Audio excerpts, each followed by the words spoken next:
nous allions entamer au mois de juillet les concertations nationales. Maintenant, pourquoi cela prend autant de temps? Parce que nous sommes l'université et parce que l'université est particulière. Vous avez vu, il y a eu beaucoup de secteurs qui ont organisé des concertations nationales. Ça se fait plus ou moins rapidement. On convoque les acteurs, on fait des termes de référence, on travaille, on délibère, on donne au président de la République. Nous sommes pratiquement le seul département ministériel où, pour faire des concertations nationales, le président de la République agit pratiquement par décret.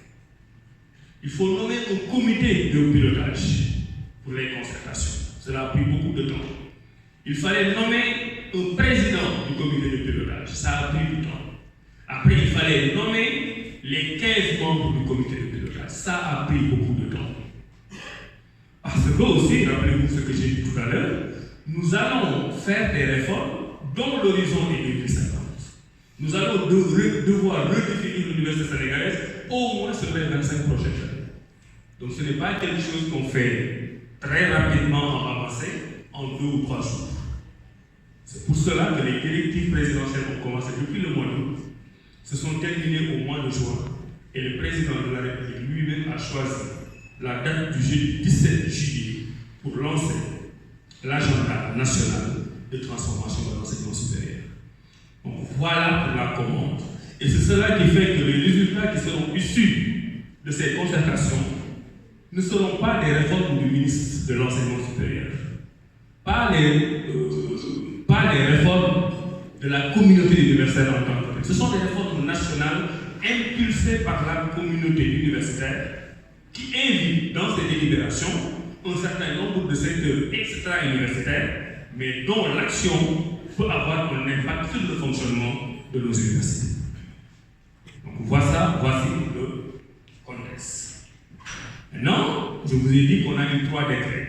Le décret de création du comité d'appui au pilotage, le décret de nomination du président et le décret de nomination des 15 membres. Ces 15 membres, on les a installés il y a quelques jours, il y a 5 jours. Ils nous ont fait le privilège et l'honneur, et je vous en remercie infiniment d'être présents ici, malgré quelques petites absences. Et je voudrais les présenter aux Sénégalais. Parce que ce n'est pas le ministère de l'Enseignement supérieur qui va piloter ces concertations nationales. C'est ce comité-là, composé de 15 valeureuses et valeureux Sénégalais, qui ont été choisis avec des profils très pointus, avec une très bonne compréhension des enjeux, qui vont piloter ces concertations à partir de jeudi. Et ce comité est présidé par le professeur Boubacar Diop. Et Bouba, il nous a déjà corrigé 10 000 fois. Je pense que c'est plus simple de dire Mbaye, comme il l'a demandé. Donc le professeur Bouba Diop Mbaye, c'est le président du comité d'appui au pilotage des concertations sur l'université. Professeur, si vous voulez bien vous lever.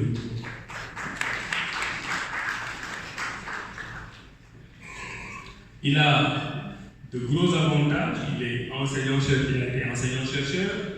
À la retraite, je pense qu'un enseignant-chercheur n'est jamais à la retraite. Il a dirigé des syndicats, il a été médiateur. Donc c'est quelqu'un qui comprend parfaitement le mécanisme de fonctionnement de l'université et qui sera de grand apport. À côté de lui, on a 3 vice-présidents qui sont tous d'anciens recteurs et qui connaissent très bien l'université sénégalaise. Il y a le professeur Ibrahim Tchoub, qui est le premier vice-président. Je ne sais pas s'il est là, mais il est assez connu des Sénégalais. Il y a le professeur Aline Gueye, qui est le 2e vice-président du Cap Antassé,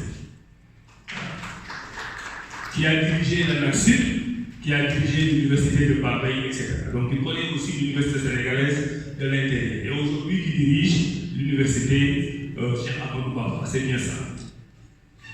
Il y a madame le professeur, j'espère qu'elle ne va pas me reprocher de ne pas dire la professeure. On dit bien madame le professeur. Ramatoulaye Diagne Bagne, qui est ancienne directrice de l'université de Thiès et qui est 3e vice-président de la Sénégal. Donc voilà le président et les 3 vice-présidents.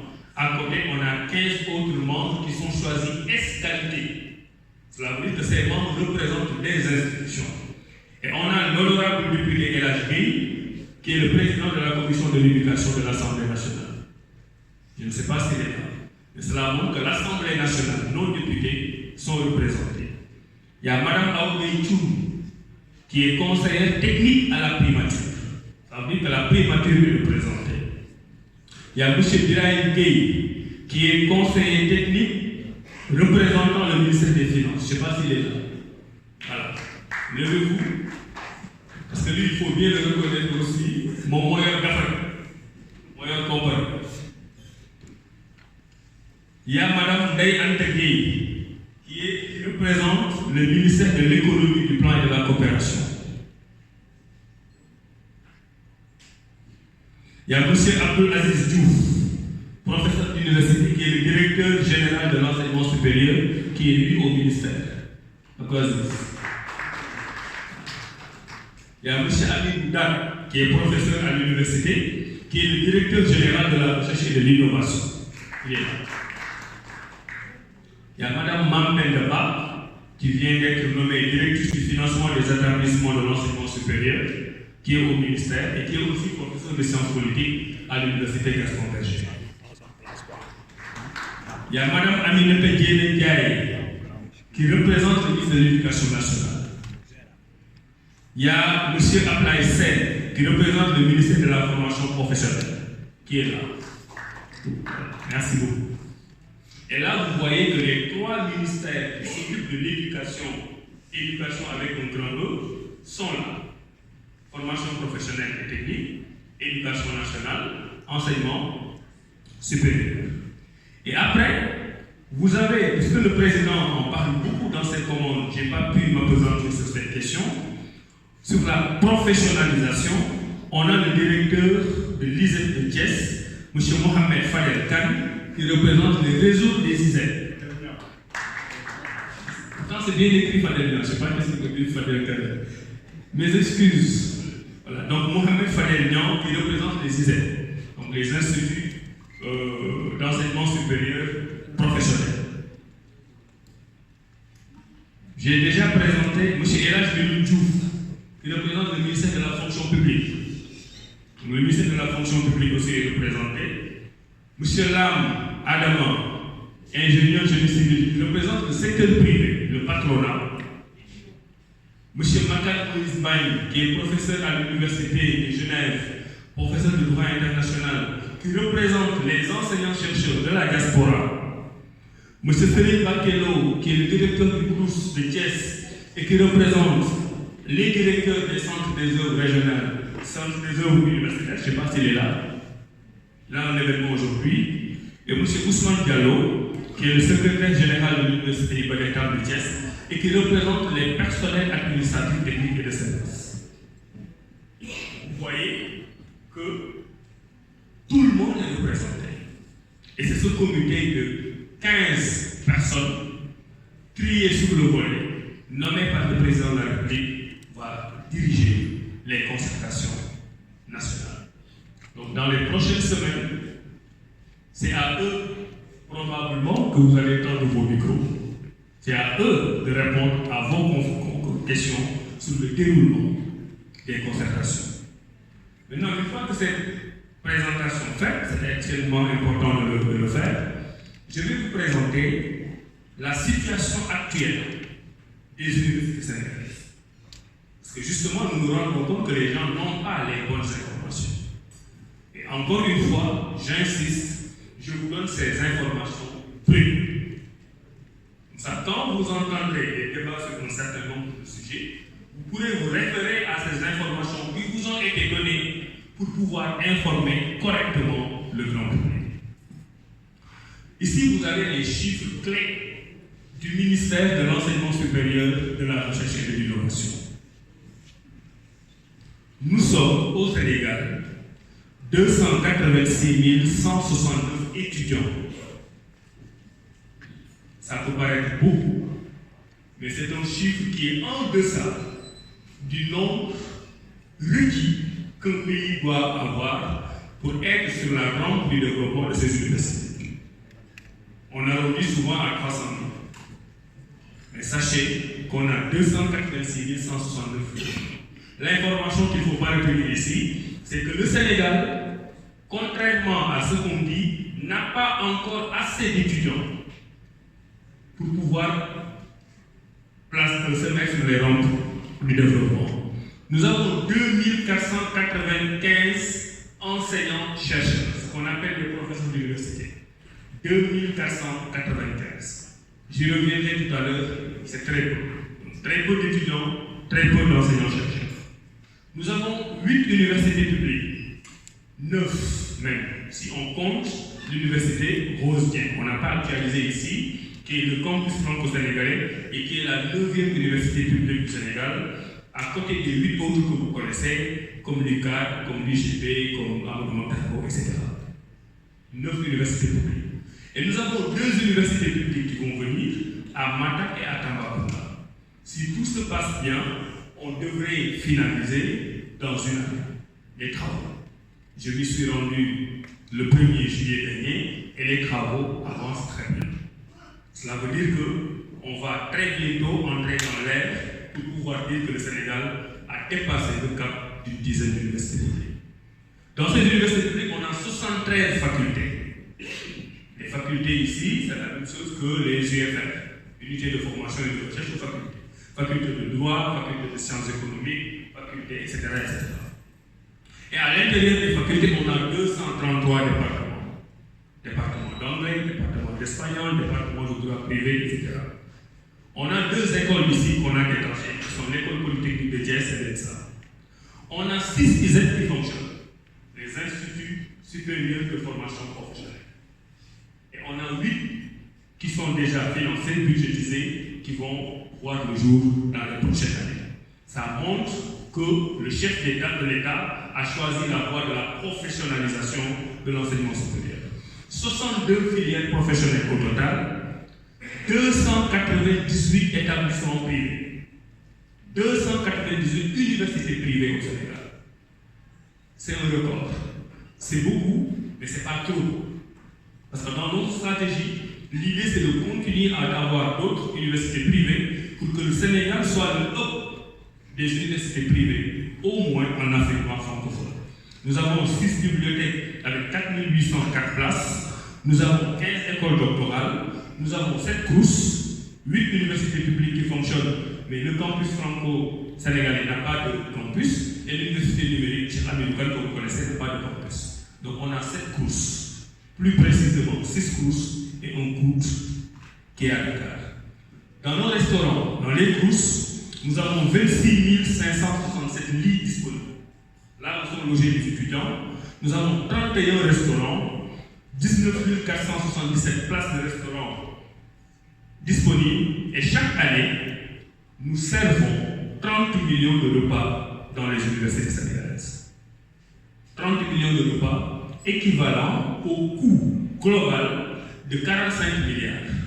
Et sur ces 45 milliards, l'État du Sénégal subventionne pour 40 milliards 500 et les étudiants payent les 4 milliards 500. Pour vous donner une idée, on aura l'occasion d'en reparler. Donc voici les chiffres. Maintenant, quand on essaie de faire une petite évaluation de la qualité de notre université, là, on va vous donner 2 ou 3 exemples sur l'efficacité interne. Par exemple, là, sur ce slide, c'est le niveau de diplomation. On a des étudiants qui vont à l'université, qui s'inscrivent, on les oriente, mais quelle est l'issue de ces études entreprises par les étudiants? Et on nous dit ici que le taux brut de diplomation sur les 3 premières années, c'est de 16,91%. C'est même pas 2 étudiants sur 10.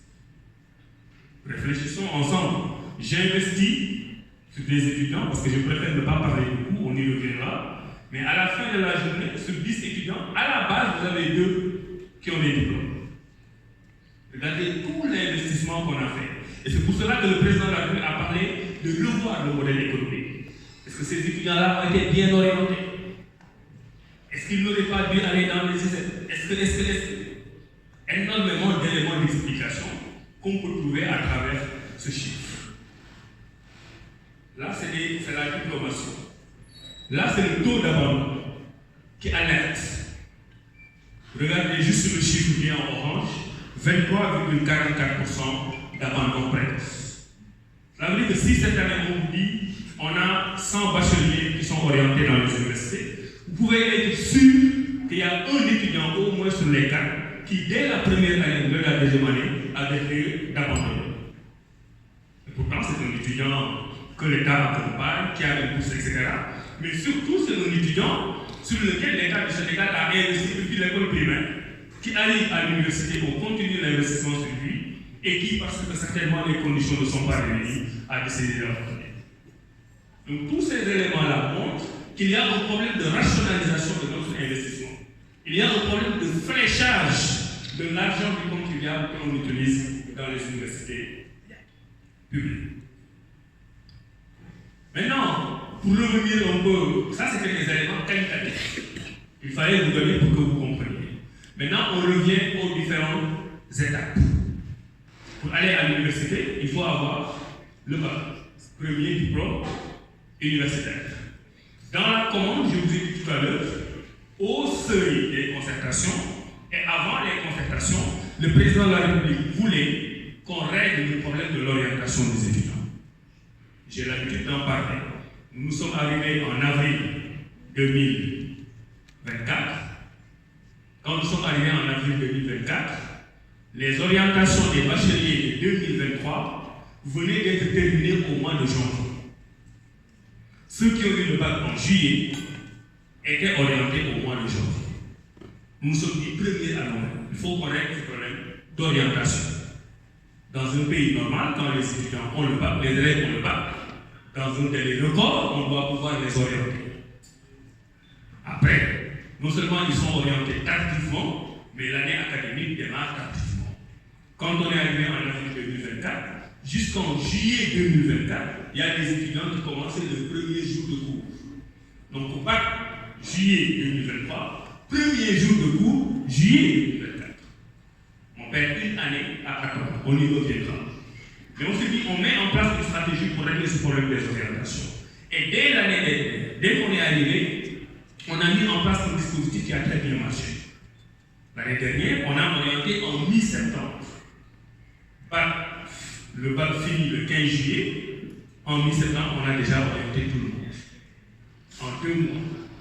Alors que ça se faisait en minimum 6 mois. Parce que nous avons pu mettre en place le bon dispositif. Et les chiffres que je vous donne ici sont les chiffres de l'année dernière. Où avec 78 456 bacheliers, nous avons orienté tous les bacheliers sénégalais qui l'ont demandé. Orientation universelle dans les universités publiques. C'était une très grande performance. Maintenant, après les avoir orientés, il y en a environ 10 000 qui ne sont pas allés dans les universités, qui sont allés en Europe, qui sont allés dans le privé, qui ont abandonné, etc. Mais l'information, c'est que tous les étudiants qui avaient demandé à être orientés ont été orientés par le gouvernement du Sénégal l'année dernière, suivant le principe de l'orientation universelle et dans des délais records. C'était la première année. La deuxième année, on nous instruit pour dire vous pouvez encore faire plus. Et on est encore essayé de faire plus. Avec 3 éléments importants. Premier élément, on s'est dit, mais pourquoi on attend d'avoir le bac pour aller s'inscrire à Campus L? Alors qu'il y a des pays qui ont des systèmes universitaires performants où on s'inscrit avant même le bac. Il y a beaucoup d'atouts liés au fait de devoir demander l'orientation avant le bac. Et j'en profite pour clarifier un point extrêmement important.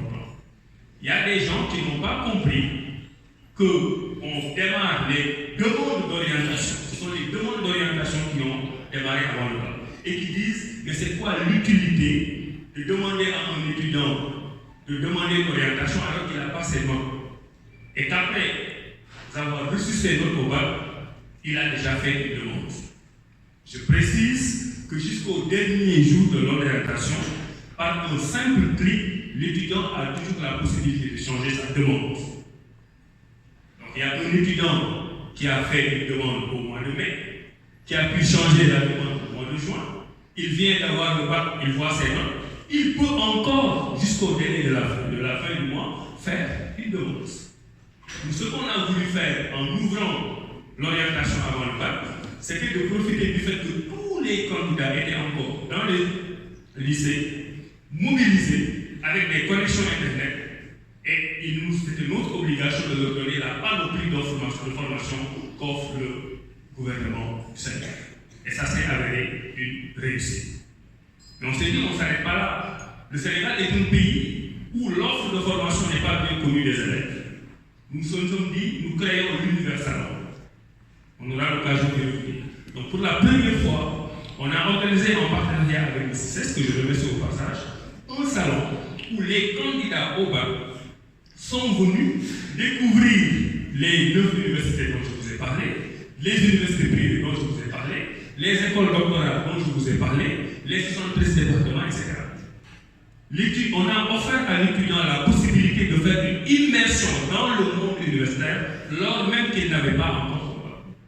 Et on a vu sur place que ça a créé des étudiants qui ont demandé des filières pour y orienter, alors que 24 heures avant, ils ne connaissaient pas ces filières. Deuxième innovation. Et troisième innovation, là où l'année dernière on avait raccourci le délai d'orientation jusqu'en mi-septembre, cette année on va orienter le 29 août. Donc fin du bac, on est en mi-juillet, dans 45 jours au plus, on va faire l'orientation de tous les étudiants sénégalais qui ont le bac cette année et qui l'ont demandé.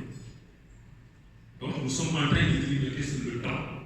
Qui grignote sur le temps, grignote sur l'argent. On aura l'occasion d'y revenir. La déréglementation, le fait que l'année académique au Sénégal soit déréglée, ça nous coûte 40 milliards par année. Maintenant, une fois qu'on a fait ça en amont, il fallait organiser le bac, qui vient se terminer. Là, vous avez les chiffres globaux de l'organisation du bac.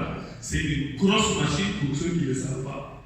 Et c'est l'occasion de rendre hommage à tous les travailleurs de l'Office du bac qui organisent cela. Et dans cette organisation, on a les 3 ministères de la formation professionnelle, de l'éducation nationale, de l'enseignement supérieur. Depuis que nous sommes arrivés, il y a même une grosse innovation, c'est que le ministère des Forces armées achemine les épreuves partout sur le territoire national. Avant, ça se faisait avec les voitures 7 places que vous voyez dans les garages, qu'on appelle les Raogaïnes, je ne sais pas. Voilà, c'est ça. Et depuis les indépendances, ça se passait comme ça. Vous, tous qui avez fait le bac ici, vos épreuves du bac, on allait au garage, on donnait ça à un chauffeur, on lui donnait 1000 francs ou 1500, et il acheminait les épreuves du bac. Mais que d'incertitude et que d'insécurité. Nous avons réglé cela en collaboration avec le ministère des Forces armées, qui prend l'avion militaire pour amener toutes les épreuves du bac là où les voitures ont du mal. Et malgré tous ces efforts, on n'a pas un bac cette année dont les résultats sont très mitigés.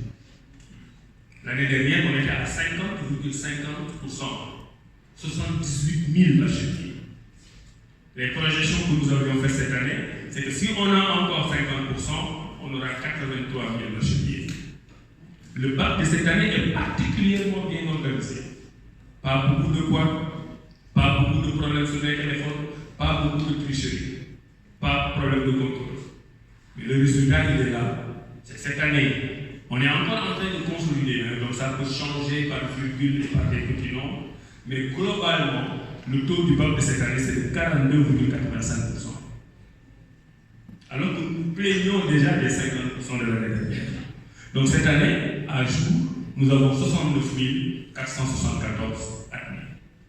Donc une différence entre 69 000 et 78 000, il y a une différence de pratiquement 10 000. Mais, quel que soit le nombre, nous avons pris l'engagement de tous les orienter.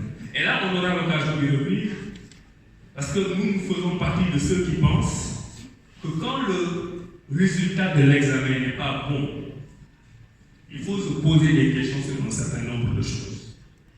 Parce que dans un système qui fonctionne normalement, un étudiant moyen, il passe. Un étudiant moyen, c'est un étudiant qui acquise.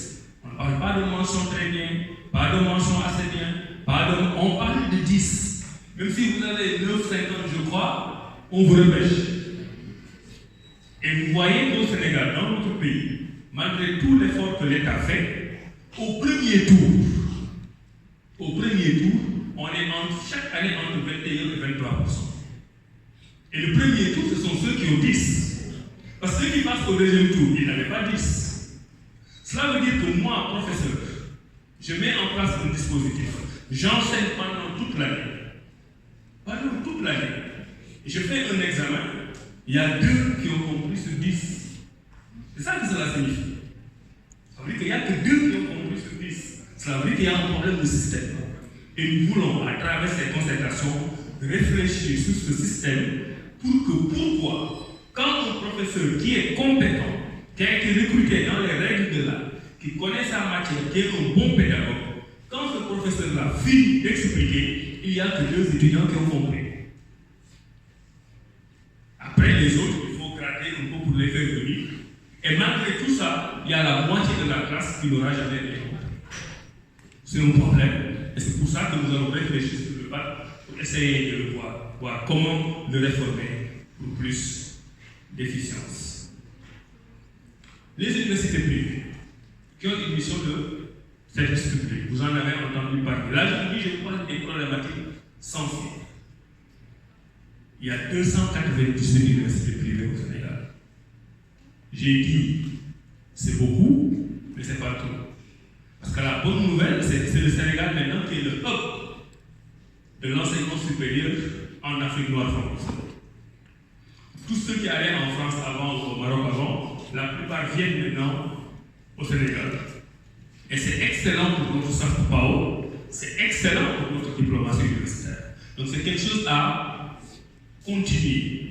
Mais c'est quelque chose à continuer suivant un principe de contrôle que l'État doit exercer sur les universités privées pour que la question de la qualité ne soit pas remise en cause. Il n'est pas normal qu'un parent investisse sur son enfant et que l'enfant fasse 3 ans dans une université privée et s'entende dire votre diplôme n'est pas reconnu parce que votre école ne remplit pas les conditions. Ça, c'est la responsabilité de l'État. Quand on dit ça, cela ne veut pas dire que le système d'enseignement supérieur privé n'est pas bon. La majorité, la grande majorité de ces écoles privées remplissent les conditions. Mais il y en a qui ne remplissent pas les conditions et nous avons commencé une discussion avec eux. Vous voyez ici le tableau. Je ne veux pas entrer dans des détails un peu trop techniques sur les questions d'habilitation, d'accréditation, mais retenez qu'à jour, il y a 86 universités privées, ça quand même c'est beaucoup, qui continuent de faire payer des élèves et des parents, mais dont les diplômes ne seront pas reconnus. La responsabilité de notre gouvernement, c'était de dire quoi? Est-ce qu'on ferme ces universités? Normalement, c'est la sanction. Mais nous nous sommes dit, essayons d'y aller avec pédagogie. D'abord, ce sont des Sénégalais qui ont investi. Il ne faudrait pas venir former ces écoles de façon tous azimuts et faire perdre un investissement. Parce que dans ces écoles, au-delà des étudiants, il y a aussi des emplois. Et ça, c'est un. Deuxièmement, en fermant l'école, vous condamnez définitivement le parent et l'étudiant qui avait investi dans cette école. On s'est dit, à ces écoles qui ne respectent pas la réglementation de l'État sénégalais, on va leur tendre la main. On a organisé une réunion avec elles, on leur a rappelé toutes les règles et on va mettre en place un programme de monitoring pour que ces écoles qui ne remplissent pas les critères les remplissent au fur et à mesure. Parce que notre objectif, ce n'est pas de fermer des écoles privées, notre objectif c'est de les régulariser pour que l'étudiant qui a fait confiance à ces écoles puisse avoir un diplôme reconnu au Sénégal et partout dans le monde. Donc oui, il y a beaucoup d'écoles privées qui font un excellent travail. Oui, il y a des écoles qui ne respectent pas la réglementation, mais notre approche pédagogique sur les instructions du chef du gouvernement et du président, c'est de leur tendre la main. Ce travail a commencé à être fait au niveau du ministère de l'Enseignement supérieur, de la Recherche et de l'Innovation, et nous espérons avoir des résultats palpables dans les prochains mois. Maintenant, si malgré tous ces efforts, il y a des universités qui ne remplissent toujours pas les conditions, on va devoir, à notre corps défendant, les fermer. Mais quand on va les fermer, qu'on ne vienne pas nous dire qu'on joue aux gendarmes, parce qu'on aura rempli tous les préliminaires de conciliation qui nous auraient permis de valider le diplôme. La question des bourses. Les allocations d'études, sujet favori de mes grands amis les étudiants. Quand les bourses sont payées le 5, Ils disent docteur El Hadj Abdourahmane Diouf. Et quand il y a un retard de paiement, ils disent Draman. Mais Draman, oui, le flic. Je le dis avec beaucoup d'humour parce que ce sont des grands amis et que nous avons les mêmes objectifs. Alors, pour qu'il n'y ait pas de polémique, je vous ai dit, je n'annonce pas de mesures aujourd'hui. Pourquoi? Parce qu'il n'y a pas encore de mesures. Parce qu'il y a beaucoup de désinformations sur la bourse. Ce que je fais aujourd'hui, c'est que je vous donne les chiffres bruts, la vérité des faits. Et je ne les commande pas.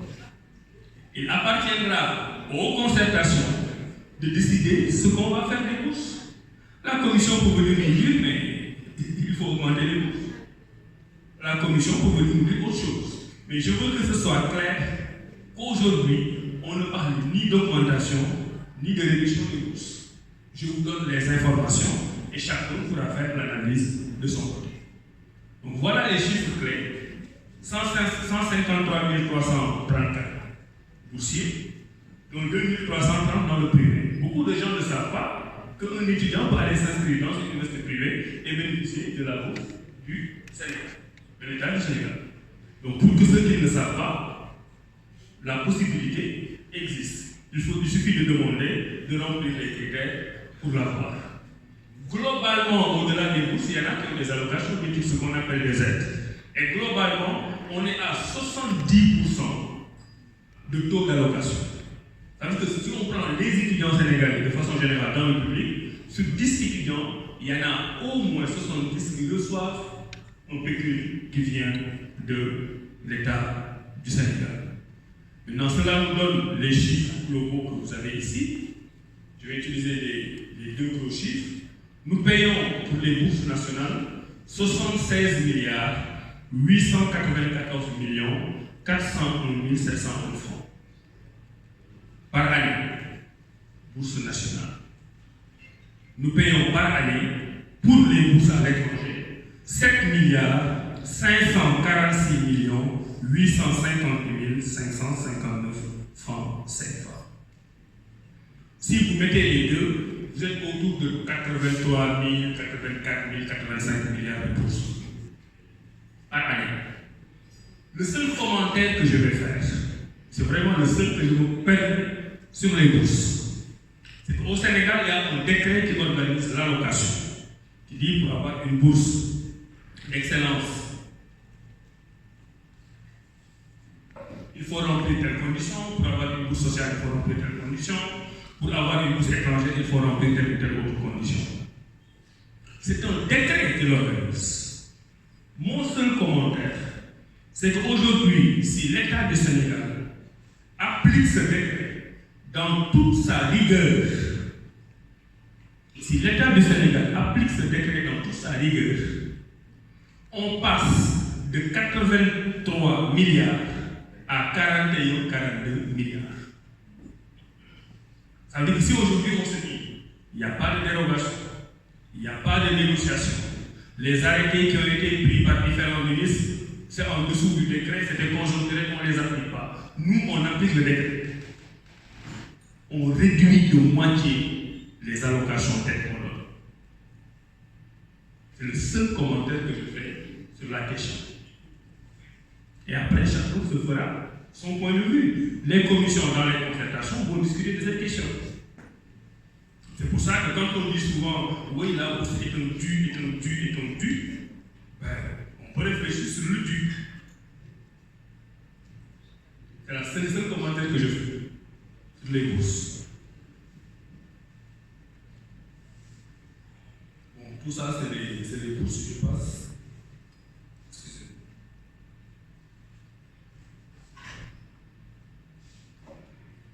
Il y a la problématique des infrastructures, vous en avez entendu parler. Je vais passer assez rapidement parce que ce sont des questions très techniques. Mais ce qu'il faut retenir, c'est que partout dans les universités, il y a des chantiers qui ne sont pas terminés. Pour la grève des étudiants. D'où la grève des étudiants à Saint-Louis, à Thiès, à Ziguinchor. Si vous me permettez de prendre une petite pause de 1 minute.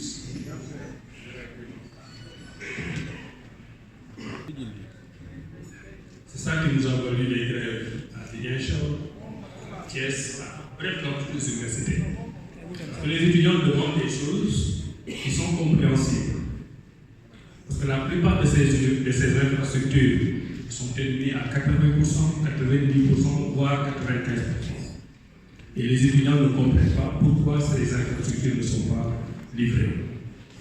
Nous y travaillons. Il y a beaucoup de boulots d'étranglement. Il y a des boulots d'étranglement qui sont financiers. Il y en a d'autres qui sont administratifs.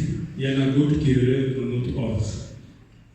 Ce qu'il faut comprendre, c'est que le gouvernement est en train de mettre en œuvre tout ce qui est à sa disposition pour livrer les chantiers. Et c'est en cela que le président de la République nous a demandé de mettre en place un plan d'urgence qui est déjà mis en place et les concertations nationales vont y travailler pour rendre ce plan d'urgence facilement opérationnel pour que tous ces restaurants, ces salles de cours, ces pavillons d'étudiants puissent être livrés. Donc c'est le message à faire passer. Oui, il y a des problèmes de chantier, mais oui, le gouvernement est en train de prendre ses dispositions et ces dispositions pourront être parachevées par les concertations. La question du recrutement du personnel. Je dois préciser que quand nous avons fait notre séminaire de stabilisation en mai-juin 2024, pour faire le diagnostic de l'enseignement supérieur, nous nous sommes rendus compte qu'il y avait deux problèmes essentiels. Il y en a beaucoup, mais vraiment deux essentiels. Et que si nous voulions avoir des années académiques normales, il fallait les régler. Le premier problème, je viens d'en parler, c'était le problème des chantiers. Mais le deuxième problème aussi, c'est qu'avec les 2495 enseignants-chercheurs qu'on a, on est très très très loin du nombre requis pour que les cours puissent se passer correctement. Les enseignants de toutes les universités se sont pliés en quatre pour pouvoir faire leurs cours. Et c'est pour ça que je dis dans toutes mes prises de parole que nous sommes conscients des efforts que les enseignants-chercheurs font dans nos universités pour que les cours puissent se dérouler. Et durant cette concertation, on avait identifié un cap de 1500 enseignants-chercheurs que l'État du Sénégal doit recruter. Je précise que sur les 10 dernières années, entre 2015 et 2025, l'État du Sénégal, je dis l'État du Sénégal pour impersonnaliser, a recruté 410 enseignants-chercheurs en 10 ans. Donc autant dire que sur cette décennie, on n'a pratiquement pas recruté. Et le cap, il est là maintenant pour nous résolver. Nous sommes en train de travailler sur ces questions. Les concertations vont s'y pencher pour que l'État du Sénégal puisse identifier le nombre soutenable financièrement d'enseignants-chercheurs à recruter pour que nos universités puissent fonctionner correctement. Vous avez vu récemment qu'il y a eu un recrutement exceptionnel dans l'éducation nationale de 2000 enseignants. Normalement, on devrait pouvoir aller vers un recrutement exceptionnel d'enseignants-chercheurs dans les universités. Mais on est en train de faire des études de soutenabilité. Nous avons les résultats et le gouvernement pourra se prononcer sur le nombre d'enseignants-chercheurs à recruter. On peut dire la même chose des personnels administratifs, techniques et de services. Vous savez la façon dont on recrute dans les universités. Il y a un nombre important d'employés, pléthore, mais des fois ce sont des recrutements un peu sauvages. Vous pouvez avoir 10 chauffeurs alors que vous avez besoin de 2 chauffeurs, mais vous avez besoin de 5 informaticiens alors que vous en avez 3. Donc tous ces dysfonctionnements-là vont être traités au niveau des concertations. Il y a une question ici qui a été particulièrement importante, qui a été traitée, c'est la question de la limite d'âge. Quand le gouvernement actuel est venu, on s'est rendu compte que dans nos différentes universités, pour recruter des enseignants-chercheurs, on mettait une limite d'âge de 45 ans. Ce qui nous a semblé arbitraire et discriminatoire. On a posé des questions sur les critères, sur les fondements juridiques pour recruter avec cette limite d'âge. Aucune des réponses qui nous ont été données n'a été satisfaisante. Nous avons décidé en toute souveraineté d'enlever cette limite de 45 ans que nous jugeons injuste. On va parler du problème des vacataires. Par exemple, un vacataire, c'est quelqu'un, la plupart ils ont un doctorat, ils remplissent tous les critères pour être enseignants-chercheurs dans une université, mais il n'y a pas de poste budgétaire pour les recruter. Et ils font le job. Ce sont les vacataires, 6 000 vacataires, contre 2 500 enseignants-chercheurs. Nul n'étaient les vacataires, les enseignants ne pourraient pas se dérouler normalement. Maintenant, vous prenez le cas d'un vacataire qui est docteur, qui a 38 ans, qui fait 10 ans de vacation dans l'université, donc qui fait le job, qui fait le travail, et le jour où mon poste ouvre, on lui dit non, vous avez 45 ans et 2 jours, donc on ne peut pas vous recruter. C'est injuste, et ça n'avait pas de base légale, et nous avons pris la responsabilité d'enlever cette limite des 45 ans. Les vacataires, je suis en train d'en parler, n'eût été les vacataires, on n'aurait pas actuellement la qualité d'enseignement qu'on a. Je donne juste un seul exemple. Si on n'avait que les enseignants-chercheurs recrutés dans les universités, le taux d'encadrement moyen serait autour de 1 sur 50. Un enseignant-chercheur encadre 50 étudiants. Avec les vacataires, ça peut descendre de 1 à 16. Maintenant, le but, c'est d'être dans les normes UNESCO, 20 à 25, mais pas seulement avec des vacataires, mais avec des enseignants-chercheurs qui comptent le cas. Et récemment, on a eu un signal très fort d'un pays ami, que je salue au passage, qui est en train de faire des recrutements massifs d'enseignants-chercheurs. Ce qui fait que nos docteurs-là, que nous avons formés à coups de millions pour qu'ils aient une formation de qualité, qui ne sont pas recrutés par le gouvernement sénégalais, sont en train d'être recrutés par les gouvernements de ces pays amis qui, eux, connaissent leurs valeurs. Donc nous, on est en train de mener une réflexion sur cette question pour que nos talents-là puissent être gardés sur place au service de l'université sénégalaise. Maintenant, je vais partager avec vous des informations qui ne sont pas très connues. Quand nous sommes venus au ministère, on s'est rendu compte qu'il y avait un problème de statistiques. Tout ce que je vous donne là, ce sont des statistiques que le grand public ne connaît pas. Et des fois, même à l'intérieur du ministère, on ne les connaît pas. Nous nous sommes convaincus que pour prendre des bonnes décisions de manager, il faut avoir des chiffres. Moi, n'importe quel ministre de l'enseignement supérieur doit pouvoir dire combien lui coûte un étudiant. Ou voilà, pour être plus correct et conforme à notre état d'esprit, combien on investit sur un étudiant. C'est ce travail-là que nous avons fait sur les 2 derniers mois. Et les résultats, qui sont plus détaillés que ça, vont nous permettre de très bien flécher les nouvelles réformes qui vont arriver. Damay faral di wax ne un borom kër, quel que soit loo am ci alal mu mat ak mu ñàkk mat, boo yeewoo sa kër te xamoo ñaata nit ñoo fa yeewoo, sa dépense mënul normal. Soit di nga joxe lu ëpp wala nga joxe lu yées. Bu la wóoree ne kër gi fukki nit ñoo fi yeewoo, nga joxe dépense fukki nit. Du coup, on est dans l'enseignement supérieur et qu'on ne sait pas ce qu'on investit chez un étudiant. Si on vous dit que vous avez 300 000 étudiants, mais vous avez du mal à rendre efficient les investissements que l'État fait. Et nous avons fait cette étude avec beaucoup de sérieux.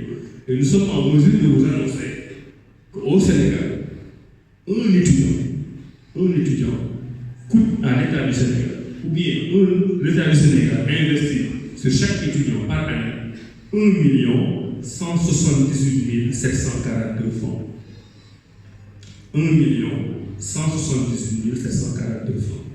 C'est l'investissement qu'on fait sur un étudiant par année. En moyenne, il y en a qui sont beaucoup plus que ça dans les écoles d'ingénieurs, il y en a qui sont beaucoup moins que ça. Et vous voyez, on donne la courbe de l'évolution du coût d'un étudiant sur les années. Donc ça, c'est un chiffre fétiche qu'il faut garder en tête, parce que c'est sur la base de ce chiffre-là qu'on va paramétrer les réformes à venir. Maintenant, quand on essaie de faire un breakdown de tout ça, l'étudiant, c'est le social et les études. Le social, c'est le restaurant, ce sont les bourses, c'est la prise en charge médicale, etc. Et le pédagogique, c'est tout ce qui se passe dans les facultés et dans les UFR.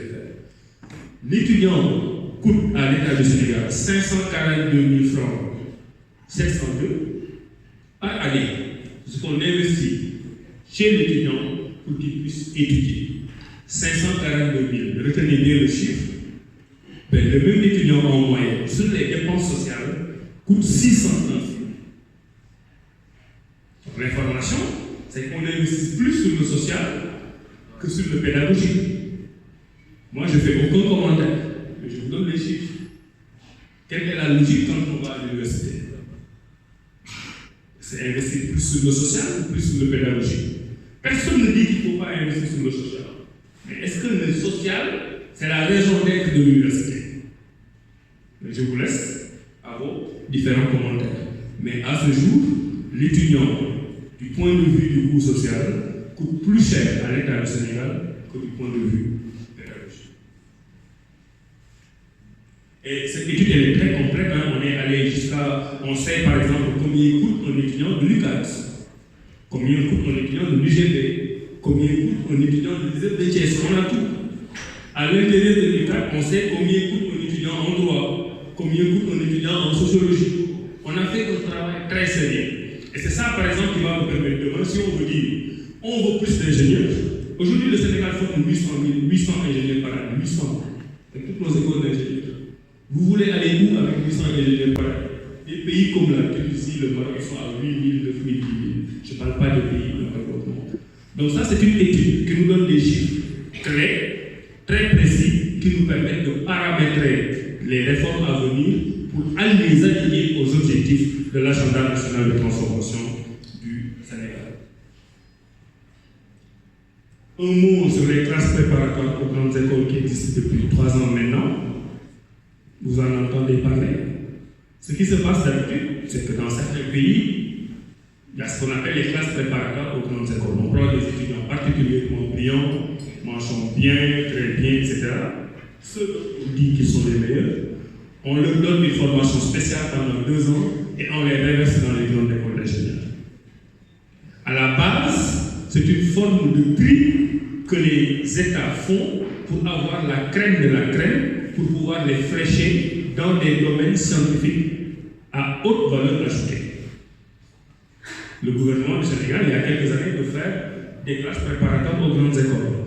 L'idée est bonne, elle est lumineuse.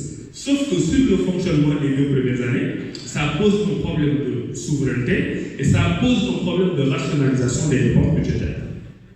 Parce que quand vous recrutez ceux dont on dit qu'ils sont les meilleurs au Sénégal, avec les mentions, ça veut dire que vous avez investi sur eux jusqu'au bas. Vous surinvestissez sur eux pendant ces deux années. Les 2 dernières années, on est allé jusqu'à payer même les billets d'avion pour qu'ils aillent faire les concours en France et au Canada. Mais après tout ça, rappelez-vous, ça s'appelle classe préparatoire aux grandes écoles. Ça doit être des classes préparatoires aux grandes écoles du pays concerné. Mais nous, nos étudiants qui sont dans les classes préparatoires aux grandes écoles finissent dans les grandes écoles françaises et marocaines.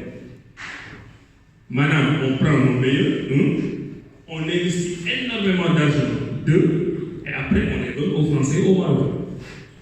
On s'est dit, ça c'est pas logique, c'est pas intéressant. La tablette est à 5%. Mais après, je vais peut-être me mettre debout sur ça. Voilà.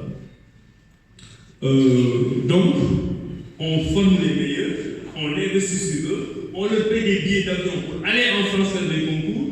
Quand les grandes écoles françaises les recrutent, on paye des sommes exorbitantes pour l'inscription, et après, c'est d'autres pays qui en bénéficient. On s'est dit, il faut renverser la tendance. Et c'est pour ça qu'on vous en parle, parce qu'il y aura des réformes. Et heureusement, on a au Sénégal un réseau des écoles d'ingénieurs qui est en train de nous aider. Le but, c'est que les meilleurs Sénégalais qui ont été recrutés à travers ces concours, après la classe préparatoire des grandes écoles, restent dans les grandes écoles sénégalaises pour qu'on puisse les orienter dans des domaines scientifiques où les résultats de leurs recherches auront un impact sur le développement du Sénégal. Le spatial, je vous en parle très rapidement.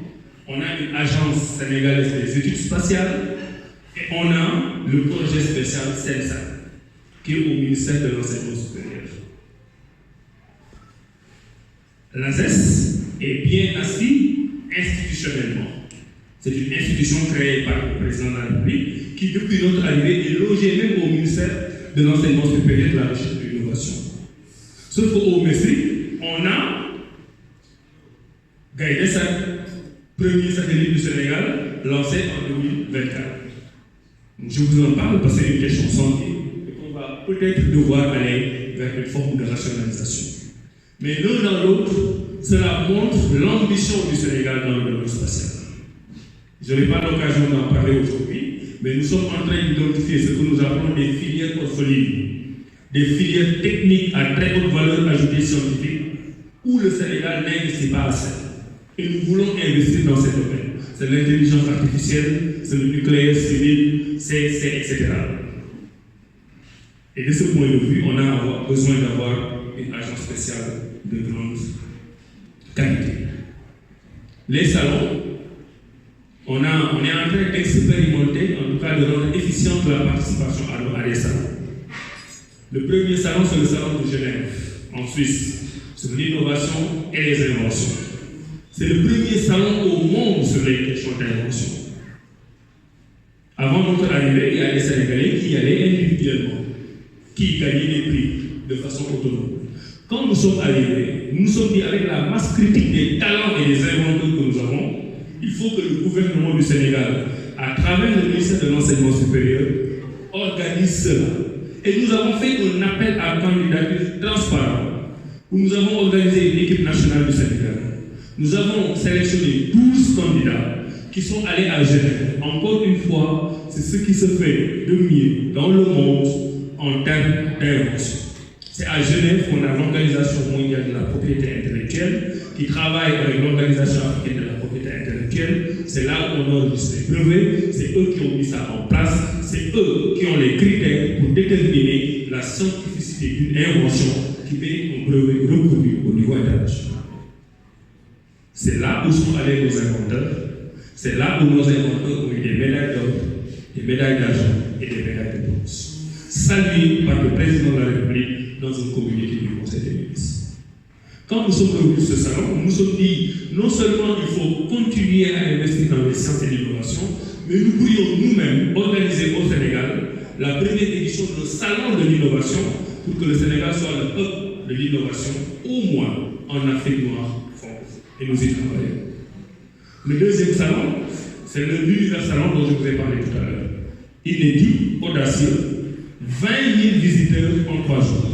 Des bacheliers qui sont venus de toutes les régions du Sénégal pour venir voir l'offre académique qu'on leur présente.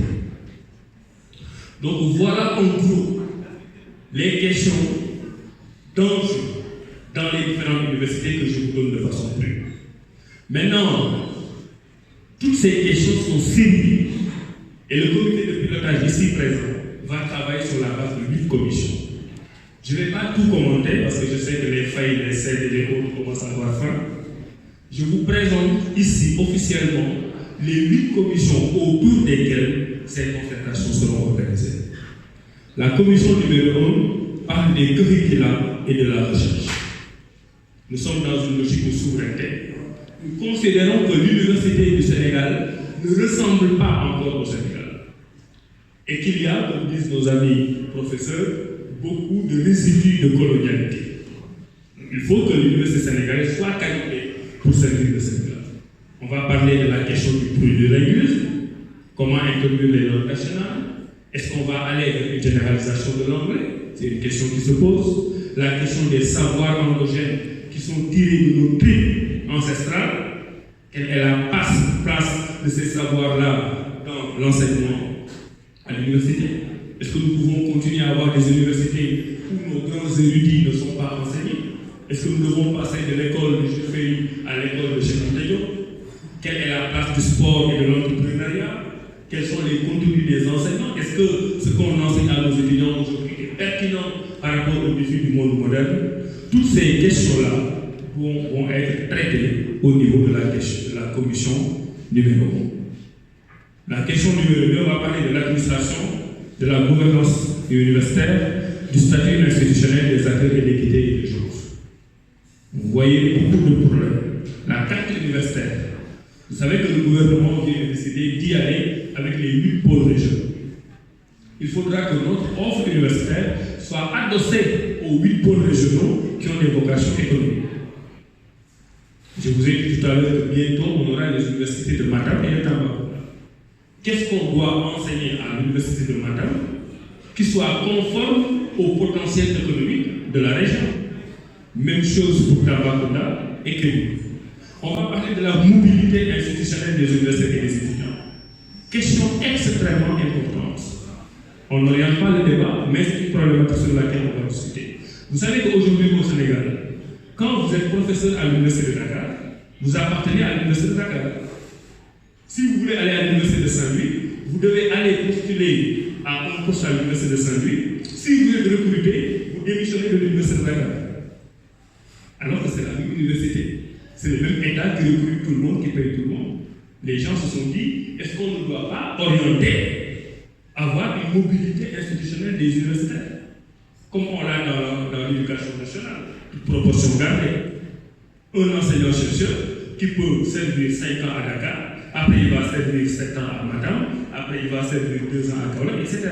Mais ne pas appartenir aux universités qui appartiennent tous au même État. La même chose pour les étudiants. Les étudiants savent que pour passer de l'UGB à l'université de Kaolack, c'est la croix et la bannière. On doit pouvoir, à travers le système d'équivalence, organiser tout cela. Parce qu'on va avoir une université du Sénégal. Parce que c'est l'État du Sénégal qui organise cette université qui la finance, qui donne une autonomie aux universités, mais une autonomie en termes scientifique et pédagogique. Cette autonomie n'est pas totale en matière administrative et en matière financière. Donc pour une excellente utilisation de nos ressources humaines, il y en a qui pensent qu'il faut aller vers cette mobilité. Nous ne préjugeons pas les résultats, mais c'est un problème qui est posé sur la place et ce sont ceux qui vont s'y concerter qui vont en parler. La réforme des œuvres sociales, j'en ai parlé tout à l'heure, ce sont des questions qui se posent. Vous êtes étudiant, j'ai 20 000 francs, je mets 15 000 sur le social, je mets 5 000 sur le pédagogique. Est-ce que c'est rationnel? C'est aux commissions, par le recrutement des places, la place des femmes dans le système universitaire, la promotion genre, l'inclusion des personnes handicapées, le recrutement des professeurs. J'en ai parlé tout à l'heure. La commission 3, extrêmement intéressante, c'est la transformation numérique de l'enseignement supérieur, de la recherche et de l'innovation. Commande du président de la République qui nous dit nous avons une université numérique virtuelle, l'université Cheikh Anta Diop. Au début, ça a fait l'objet de beaucoup de préjugés défavorables. Aujourd'hui, cette université est en train de faire ses preuves. Aujourd'hui, cette université compte 74 000 étudiants. La première université numérique d'Afrique francophone, peut-être même d'Afrique. La deuxième université sénégalaise par le nombre de ses étudiants, derrière Dakar. Et peut-être dans 2 ans, 3 ans, la première université sénégalaise. Et de cette université, le président de la République dit qu'elle doit être le socle et l'emblème d'une New Deal technologie. Le Sénégal doit basculer vers l'ère numérique à travers, entre autres, l'université numérique Cheikh Anta Diop. Les questions de digitalisation, de connectivité, la dématérialisation des objets, les infrastructures technologiques seront mises sur la table. Est-ce qu'on doit construire une nouvelle université en présentiel? Est-ce que cette méthode-là, qui a fait ses preuves, n'est pas devenue obsolète? Est-ce qu'on ne va pas privilégier les enseignements à distance, etc., etc. Ou bien s'engouffrer carrément dans le domaine du bimodal, de l'hybride. Une partie des enseignements en présentiel, une partie des enseignements en distance. Des expériences montrent que beaucoup de masters, par exemple, dans ce pays, peuvent être mutualisés et faire l'objet d'enseignements à distance. Ce qui permettrait d'économiser beaucoup d'argent qu'on investirait encore dans le pédagogique, dans nos différentes universités. La commission 4, c'est la commission de la qualité, pertinence, professionnalisation et évaluation des formations, les savoirs endogènes, les classements dans les universités mondiales, qui donnent un certain nombre d'avantages, l'ANACSUP, qui est une institution inédite au Sénégal, qui surveille la qualité des enseignements dans nos différentes universités, les universités privées, etc. Là, tout à l'heure, je vous ai parlé des filières orphelines. Comment faire en sorte que dans les domaines de l'intelligence artificielle, du nucléaire civil, dans le domaine du spatial, dans tous ces domaines qu'on considère comme des chasses gardées de l'Occident, notre pays puisse se positionner pour continuer à lancer des satellites comme on l'a fait. La commission 5, on va parler qualité, pertinence, professionnalisation, évaluation des formations. Le président de la République accorde beaucoup d'importance à la professionnalisation. Les ISEP et tout ce qui est équivalent des ISEP. Parce que chez nous, soit les gens ne sont pas bien formés, taux d'analphabétisme très élevé, ou ils sont trop bien formés. On n'est jamais trop bien formé, mais on a des gens qui sont hyper diplômés, et d'autres qui ne sont pas diplômés. Et à l'intermédiaire, on n'a pas les petites mains qui font le travail. Et les pays du monde, il y a beaucoup de pays développés qui se sont appuyés sur cette professionnalisation, comme l'Allemagne, comme la Suisse, pour créer une industrie intermédiaire naissante qui fait le développement du pays. Et l'une des commandes du président de la République, c'est d'aller dans ce domaine. Donc vous voyez sur l'écran les différents sujets qui seront abordés. La commission suisse, c'est l'économie de l'enseignement, de la recherche et de l'innovation. Les universitaires ont de la pudeur pour parler de financement de l'université. Mais c'est la question du modèle économique dont j'ai parlé tout à l'heure. Comment on doit faire pour financer nos universités? Aujourd'hui, le ministère de l'Enseignement supérieur a un budget de 308 milliards. Au moment où l'Assemblée nationale nous vote nos 308 milliards, nous savons que nous n'allons pas terminer. Est-ce qu'il n'y a pas un moyen de rationaliser ce budget pour le ciblage? Parce que la question des fois, ce n'est pas le montant, c'est le ciblage. Est-ce qu'on ne va pas diminuer ce telle rubrique budgétaire pour alimenter tel autre qui nous paraît plus pertinent? Est-ce qu'il n'est pas temps que le secteur privé puisse entrer dans le financement de l'université, en sachant que nous formons des intrants pour les entreprises privées. Nous formons des éléments, des étudiants qui doivent pouvoir être opérationnels dans le privé. Une entreprise privée doit pouvoir faire son plan stratégique et se dire, dans 10 ans, j'ai besoin de 1 million d'informaticiens. Mais cette entreprise n'a pas les moyens de former les 1000 étudiants. C'est une commande implicite à l'université qui doit mettre en place un dispositif qui permet de financer les formations. Donc toutes ces questions-là seront traitées au niveau de la commission 6. La commission 6. Commission 7, publication scientifique, diffusion, dissémination, etc. Donc vous voyez les questions, on ne publie pas assez, on doit faciliter la publication des universitaires. Ça leur permet non seulement d'avancer dans leur carrière, ça permet d'avoir un ranking meilleur au niveau international, et ça permet justement de produire de la science, tout simplement. Il y a une commission qui est dédiée à ça. Et enfin, la commission 8 qui est très intéressante, sciences politiques et société, où on va discuter des interactions entre l'université et son milieu. L'écosystème de l'université, ce n'est pas seulement l'université. Il y a les secteurs privés, il y a les ONG, il y a le gouvernement, il y a le secteur informel. L'université doit ressembler à la société qui l'a sécrétée. Notre université vit plus ou moins en vase clos. Et nous allons essayer d'introduire un certain nombre de réformes pour que notre université nous ressemble. Voilà, mesdames et messieurs, ça a été long, mais j'ai voulu être exhaustif pour que tout le monde comprenne les enjeux. Je n'ai pas dit au début, c'est naturellement pas une conférence de presse où on vient avec 2 ou 3 messages. L'objectif, c'est que vous, de la presse, vous compreniez ce qui se passe dans les universités. L'objectif, ce n'est pas de faire la une de demain. Si vous faites la une de demain à l'université, c'est tant mieux. Mais ce n'est pas le but immédiat. Le but immédiat, c'est que dans 3 mois, quand on va parler d'un sujet qui concerne l'université, vous vous dites, mais là, on en a parlé. Voici les vrais enjeux et vous faites un article ou un dossier sur la question. C'est notre façon à nous de vous donner l'information publique, parce que tout ce que je vous dis là, c'est public. On ne trahit aucun secret. Et vous devez être en mesure de le savoir. J'avais dit que j'allais utiliser un mode hybride en français et en wolof. Je n'ai pas pu le faire, peut-être qu'on y reviendra si ma coach me le permet. Mais le but, c'est que tout le monde comprenne. Et je suis sûr que vous, si vous comprenez, vous allez jouer le rôle de médiateur social. C'est la conception qu'on a du journaliste. Vous êtes le médiateur social. Et vous êtes des partenaires. Et nous ne pouvons pas avancer dans ce travail sans. Moi, quand je travaillais à Genève à l'époque à l'OMC, des questions très techniques de commerce international, le Brésil, qui est considéré comme un pays en développement, avait réussi quelque chose d'exceptionnel. C'est-à-dire que quand le Brésil, par exemple, porte des plaintes contre les États-Unis, c'est des questions techniques, d'abord, personne n'en parle, personne ne sait de quoi il s'agit.